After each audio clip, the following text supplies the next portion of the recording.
Hi guys, how are you. मैं हूं अतीक अहमद। मैं हूं कामरान अली और आप देख रहे हैं कामरान अली टीवी। तो गाइस, आज की वीडियो जो है वो टूरिज़्म के हवाले से है, इंटरेस्टिंग भी है, मज़ेदार भी है और कुछ फैक्ट्स से रिलेटेड है। वीडियो का टाइटल है will India be the next tourism hub.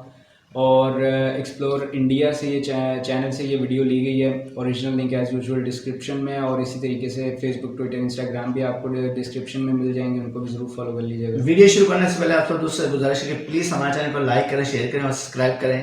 यही कहना होता है मेरा तो हमेशा की तरह। चलते हैं वीडियो स्टार्ट करते हैं और देखते हैं कि ऐसे क्या फैक्ट्स एंड फिगर्स हैं जो इसमें डिस्कस हुए। नहीं मालूमात।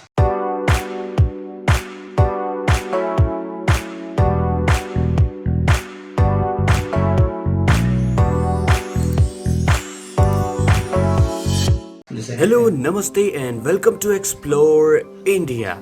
सो गाइस, आज हम बात करने वाले हैं कि will India be the next tourism hub. ये सवाल मेरे दिमाग में बहुत टाइम से आ रहा है और जैसे जैसे इंडिया में जो टूरिज्म है वो बहुत ज़्यादा इंक्रीज हो रहा है।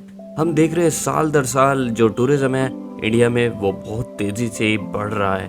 तो मुझे भी लगा कि मुझे इस पर एक वीडियो बना लेनी चाहिए और इंडिया के लोगों को भी पता होना चाहिए कि ग्लोबली क्या चल रहा है और टूरिज्म इतना इम्पोर्टेंट क्यों है किसी भी कंट्री के लिए। तो मैं आपसे एक सवाल पूछना चाहता हूँ कि इंडिया की अगर हम बात करें वर्ल्ड में टूरिज्म में उसकी रैंकिंग क्या होगी। ज्यादातर लोगों के दिमाग में यही आ रहा होगा कि इंडिया की रैंकिंग तो लगभग टॉप 10 या टॉप 5 में ही होनी चाहिए। आपको ऐसा इसलिए लग रहा है क्योंकि बहुत से जो व्लॉगर्स हैं, बहुत से यूट्यूबर्स वो इंडिया में आके इंडिया को रिप्रेजेंट कर रहे हैं और बहुत से जो भी इंडिया की टूरिज्म कंपनी है वो इंडिया को रिप्रेजेंट कर रही है इंटरनेशनली। इस वजह से आपको शायद लग रहा है कि इंडिया की जो टूरिज्म रैंक होगी वो लगभग टॉप 5 में होनी चाहिए। बट जो रियलिटी है वो इसके परे है। अगर हम रियलिटी की बात करें तो इंडिया 34th रैंक करता है वर्ल्ड में और ये जो रैंक है ये आई थिंक बहुत ही ज्यादा है। इंडिया लगभग टॉप 10 में डिजर्व करता है भाई, क्योंकि इंडिया में बहुत सी ऐसी ब्यूटीफुल प्लेसेस हैं और बहुत सी एडवेंचरस प्लेसेस भी हैं जो लोगों को नहीं पता। बट आज के टाइम पे इंडिया की जो इमेज है वो इतनी ज्यादा अच्छी नहीं है।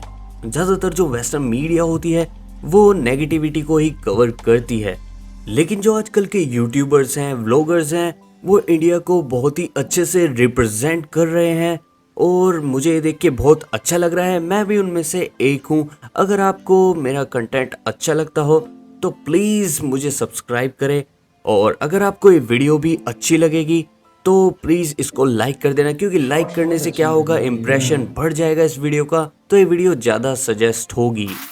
तो अब बात करते हैं टूरिज्म इतना इम्पोर्टेंट क्यों है किसी भी कंट्री के लिए। तो टूरिज्म इम्पोर्टेंट इसलिए है किसी भी कंट्री के लिए, जैसे मैं एग्जांपल लेता हूँ इंडिया का, तो इंडिया में टूरिज्म इम्पोर्टेंट इसलिए है अगर टूरिज्म इंक्रीज होगा इंडिया में तो उसके साथ साथ इकोनॉमी भी रैपिडली ग्रो करेगी।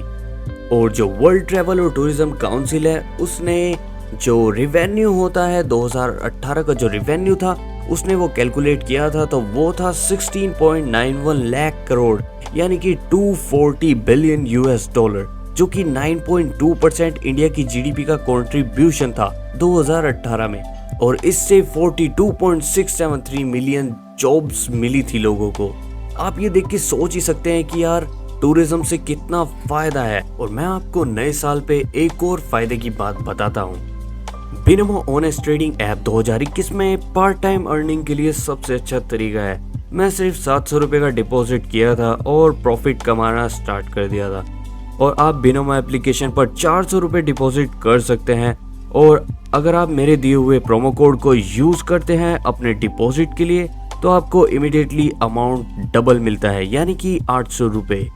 और आप डेमो अकाउंट पर प्रैक्टिस करके आप आसानी से ट्रेडिंग सीख सकते हैं और कैसे असिस्ट का प्राइस अप डाउन होता है ये भी सीख सकते हैं। और एक ट्रेड पर आपको ट्रेडिंग अमाउंट का 90% मिलता है। आप अर्न की हुई मनी पेटीएम के थ्रू इजीली विड्रॉ कर सकते हैं। ये पूरी तरह से सेफ एंड इजी मेथड है। डिस्क्रिप्शन में दिए हुए लिंक से आप बिनमो का एप्लीकेशन डाउनलोड करके रजिस्ट्रेशन कीजिए और दिए हुए प्रोमो कोड का यूज करके डिपॉजिट कीजिए। आपको 100% बोनस मिलता है और डिपॉजिट आप आसानी से पेटीएम के जरिए कर सकते हैं। So go and check out the link. तो अब बात आती है कि इंडिया टॉप 10 लिस्ट में क्यों नहीं है, मतलब कि इंडिया 34th रैंक क्यों है इंडिया की। इतना ज्यादा टूरिज्म और इतनी ज्यादा चीजें बनवाने के बाद भी, यहाँ तक कि वर्ल्ड की सबसे बड़ी स्टैचू भी इंडिया में है और 38 अलग अलग मॉन्यूमेंट्स इंडिया में हैं, बट फिर भी इंडिया 34th पे रैंक करता है, टॉप 10 में क्यों नहीं रैंक करता। सो इसके मैंने कुछ रीजंस रखे हैं। उनमें से पहला रीजन है इंफ्रास्ट्रक्चर। इंडिया की अगर मेजर सिटीज को छोड़ दो, जैसे मुंबई, दिल्ली, बेंगलोर, चेन्नई और इनके पोर्ट्स एरिया, इंडस्ट्रियल एरिया को छोड़कर जो रेस्ट ऑफ इंफ्रास्ट्रक्चर की जो हालत है वो इंडिया की बहुत ज्यादा बेकार है। और जो पब्लिक इंफ्रास्ट्रक्चर है उसकी भी हालत इतनी अच्छी नहीं है। सो ये एक थोड़ा सा ऑकवर्ड सवाल भी हो सकता है कि जो फॉरेनर होते हैं वो इंडिया को सुपर पावर नहीं मानते। उसका जो one of the main reason है वो है poor infrastructure of India, deflect in educational investment and a healthy system जो कि हर एक सिटीजन तक नहीं पहुंच पाता। इन रीजंस की वजह से जो दुनिया है वो इंडिया को सुपर पावर नहीं मानती, क्योंकि जो इंडिया का पब्लिक इंफ्रास्ट्रक्चर है वो अच्छा नहीं है। अब बात करते हैं अपने सेकंड रीजन की, जो है क्लीनलीनेस। और जितना अच्छा आपको पता है कि इंडिया कितना क्लीन है, उतना ही पूरे वर्ल्ड को भी पता है, हालांकि उन्हें कुछ ज्यादा ही पता है। We all know that India is the one of the world dirtiest country.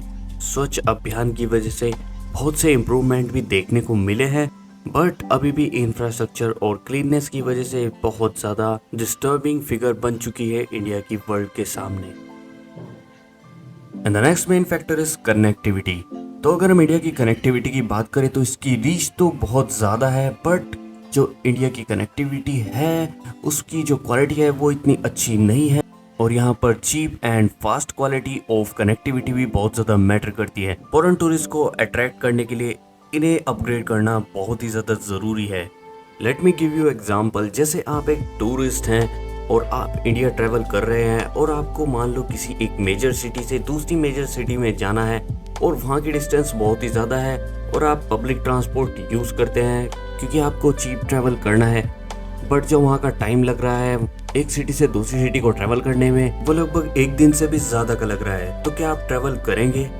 अगर हम खाली एशिया कॉन्टिनेंट की बात करें तो उसमें भी इंडिया की रैंकिंग इतनी अच्छी नहीं है। इंडिया से छोटी छोटी जो देश भी हैं वो भी इंडिया से ऊपर है, जैसे वियतनाम, मलेशिया, ऐसे ऐसे देश जैसे कि थाईलैंड, और इन देशों से भी इंडिया पीछे है टूरिज्म में। और इंडिया को अपना टूरिज्म बढ़ाने के लिए हेल्थ एंड जो सेफ्टी होती है उस पर भी बहुत ज़्यादा ध्यान देना पड़ेगा।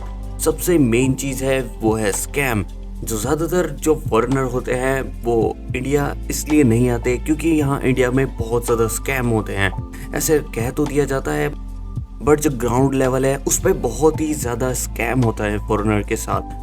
बहुत से यूट्यूबर्स के वीडियो में देख सकते हैं, जो वो जब भी इंडिया आते हैं वो ज़रूर एक ना एक वीडियो स्कैम के ऊपर ज़रूर बनाते हैं। स्कैम एक बहुत बड़ी प्रॉब्लम बन चुकी है इंडिया की। ऐसा कह तो दिया जाता है कि इंडिया स्कैम से स्किल बन गया, बट अभी भी बहुत बहुत बहुत ज़्यादा ड्रास्टिक चेंज नहीं आया है। अगर आप ग्राउंड लेवल पे देखोगे तो जगह जगह पे आपको रिलीजियस स्कैम देखने को मिलते हैं और बहुत से ऐसे स्कैम होते हैं जो फॉरेनर सहते हैं। इसी वजह से वो इंडिया को विजिट करना नहीं चाहते।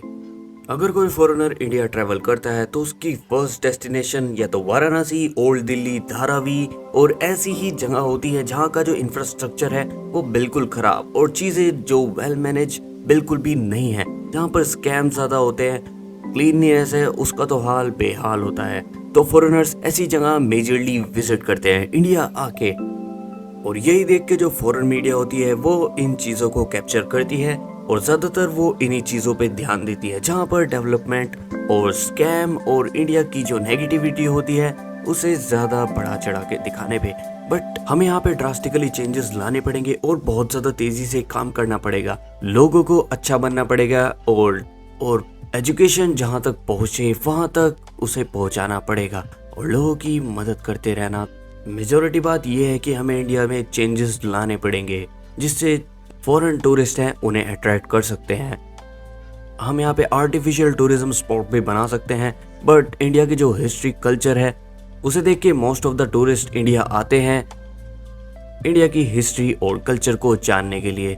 इंडिया को तो द लैंड ऑफ कल्चर से ही जाना जाता है और इंडिया में बहुत सी चीजें ऐसी भी हैं जिससे बहुत ज्यादा मेजरली ड्रास्टिकली टूरिज्म इंडिया में चेंज हो सकता है। जैसे बहुत सी अच्छी अच्छी चीजें भी हैं इंडिया में, जैसे कि जटायु नेशनल पार्क और ऐसी बहुत सारी ट्रैवल ब्यूटीफुल और बहुत ही मेजर अच्छी प्लेसेस भी हैं। बस जो मेजॉरिटी लोग हैं उन्हें 90% लोगों को तो बस यही पता है कि इंडिया में ताजमहल है और न्यू दिल्ली में बहुत से कुतुब मीनार और ओल्ड मॉन्यूमेंट्स हैं। बस इससे ज़्यादा इंडिया के बारे में कुछ नहीं पता, बट हमें इस बात में चेंज लाना पड़ेगा।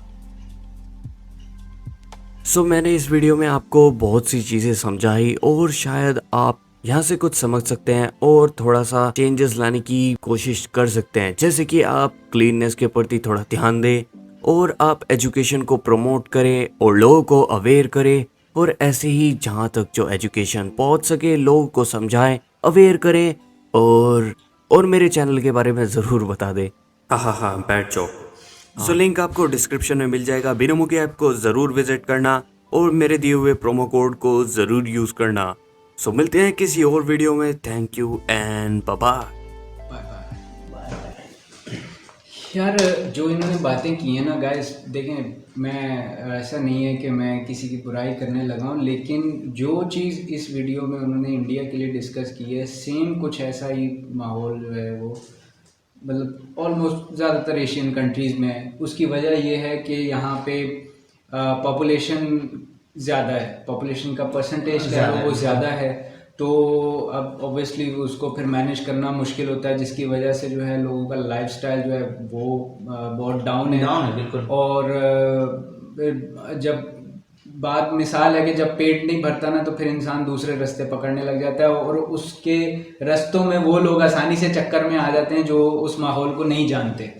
तो ये स्कैम वाली जो इन्होंने बात की, ये फिर वो उसके नतीजा स्कैम होता है। बिल्कुल ऐसे ही है। लेकिन जहाँ तक मैं समझा यार, देखो कोई भी बंदा अगर बाहर से आता है ना तो वो उस मुल्क के लिए एक इज्जत की निगाह होनी चाहिए, यानी कि इज्जत से उसको सारा कुछ करना चाहिए, क्योंकि वो इम्प्रेशन लेके जाता है कि यार यहाँ पे लोग कैसे हैं, क्या चीजें हैं। कहते हैं अगर उसको 10 जगह उसको इज्जत मिलेगी, अगर कहाँ उसको एक जगह भी थोड़ा सा मसला होगा ना तो वो सोचेगा यार ये 10 ही फिर उसके साथ। बाकी इंडिया में एक बात जो फैक्ट है वो बिल्कुल सही है, इंडिया, पाकिस्तान, चीन की वो साइडें जो इंडिया के साथ लगती हैं, नेपाल, भूटान और कौन से कंट्रीज हैं जो इंडिया से दूसरी साइड पे, लाओस, मंगोलिया और मंगोलिया नहीं सॉरी म्यांमार, थाईलैंड, ये ऐसे कंट्रीज है जहाँ वाकई खूबसूरती की कोई कमी नहीं है। लेकिन वेस्टर्न कंट्रीज हमसे आगे इस वजह से हैं कि उन्होंने प्रेजेंटेशन बहुत अच्छी की हुई है, अपना लाइफस्टाइल बहुत अच्छा है, उन्होंने चीज़ों को बहुत अच्छे तरीके से मैनेज किया हुआ है।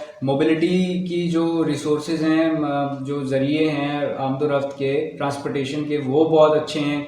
इवन कि हम लोग भी ट्रैवल की वीडियोस देखते हैं, अब वो उसको अगर हम अप्लाई करते हैं एशिया के कंट्रीज़ पे तो वो सहूलतें भी नहीं है। जैसे कि वेस्टर्न कंट्रीज़ में या चाइना या रशिया वाली साइड पे अगर कोई टूरिज्म के लिए जाता है तो वो हर चीज़ की एप्लीकेशन पे अवेलेबिलिटी होती है, ट्रेन रिजर्वेशन, बस रिजर्वेशन, रूट्स की इंफॉर्मेशन, ये तो चलो आ गया है, आप ट्रेन और बस की रिजर्वेशन अब मोबाइल ऐप्स पे आ गई है, लेकिन फिर भी इतनी आसानी नहीं है जितनी वहाँ पे है।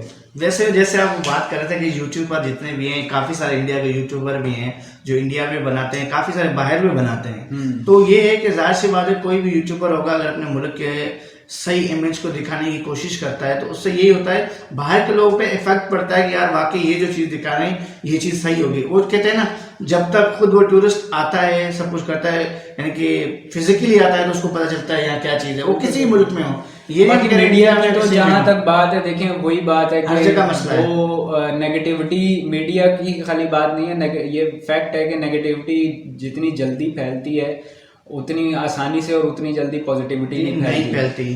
तो ये 3/13 का फॉर्मूला है कि अगर कोई अच्छी बात होगी तो वो 3 लोगों तक जाएगी और कोई बुरी बात होगी तो वो 13 लोगों तक जाएगी। बिल्कुल ऐसा ही है। वैसे अभी एक चीज मैं आपको जरूर यहाँ कहना चाहूंगा, देखिए पिछले 5 साल के अंदर जो प्रोजेक्ट हमने काफी सारे वीडियोस किए हैं प्रोजेक्ट के हवाले से, जो फास्ट ट्रेन आ रही हैं, कनेक्टिविटी के हवाले से जो चीजें हो रही हैं वो मोदी की गवर्नमेंट ने वो काफी सारी हो रही हैं, काफी हो रही हैं, जो हमने देखी हैं जो वीडियो, क्योंकि हम भी जाहिर सी बात है ये वही यूट्यूबर हैं जो इंडिया में बैठ के बना रहे हैं। सही है, तो हम उनसे रिक्वेस्ट करते हैं, वो हमें मौका देते हैं उस पर जो बातचीत करने का, तो वो चीज़ वहाँ पे हो रही है तो वो दिखा रहे हैं ना। हाँ, बिल्कुल, जैसे उन्होंने वीडियो वीडियो में ये चीज़ बोली भी, मुझे अब याद है कि जो सफाई के मामला थे, क्लीनलीनेस, मतलब वो जो स्वच्छ भारत अभियान चला था, बिल्कुल वो उसकी वजह से बहुत इफेक्ट पड़ा है। और कई ऐसे प्रोजेक्ट्स भी हैं जो लग रहे हैं जो टूरिज्म को जो है वो पूरी दुनिया से अट्रैक्ट भी कर रहे हैं। टूरिज्म का डिपार्टमेंट जो है या मिनिस्ट्री है, बट ये कि एक बहुत बड़ा मुल्क होने की वजह से अभी काफी काम करना बाकी है। बिल्कुल, वो किसी मुल्क के लिए थोड़ा कहते हैं सारा कुछ नहीं, काम होना चाहिए, जाहिर सी बात से फायदा होता है, क्योंकि टूरिस्ट आएंगे तो आपके उसमें इनकम बढ़ती है, आपका जो सब इमेज होता है अच्छा, वो दुनिया बाहर देखती है। क्योंकि बाहर के लोग को, यूट्यूबर को तो लोग देखते हैं, जो अपने यूट्यूबर हैं उनको थोड़ा कम देखते होंगे। तो ये फायदा होता है, बाहर का जब यूट्यूबर आए कुछ आते हैं तो वो चीज़ों को ज़्यादा इफेक्ट पड़ता है, यानी कि लोग फिर आते हैं उस चीज़ को देखते हैं आके। तो मुझे तो ये इसमें कोई बुरी बात नहीं है कि अगर मिसाल की बात है कोई अच्छी चीज़ें हो रही हैं तो उसको अप्रिशिएट करना चाहिए, और वहाँ जहाँ मसले हैं अगर उसको भी पॉइंट आउट करना चाहिए, तो ये भी एक अच्छी चीज़ है, क्योंकि इससे फिर बंदा सीखता है। जहाँ तक मैं समझता हूँ, मैं तो इसी चीज़ को बस सही करता हूँ। तो गाइज इस वीडियो को यहीं तक रखेंगे। वीडियो भी बड़ी थी, अब रिएक्शन भी इतना लंबा हो जाएगा तो वीडियो काफ़ी लंबी हो जाएगी। तो बस ये है कि दुआ है कि जहाँ पे भी हो और जो कुछ भी हो रहा है अच्छे तरीके से और मुस्बत अंदाज में हो, कहीं पे किसी का कोई मतलब नेगेटिविटी वाला मसला ना हो। और अभी तक अगर आप लोग देख रहे हैं तो प्लीज़ चैनल को ज़रूर सब्सक्राइब कर लीजिएगा। नेक्स्ट वीडियो में नए रिएक्शन के साथ आपसे मुलाकात होगी, तब तक अपना बहुत सारा ख्याल रखें। Bye bye.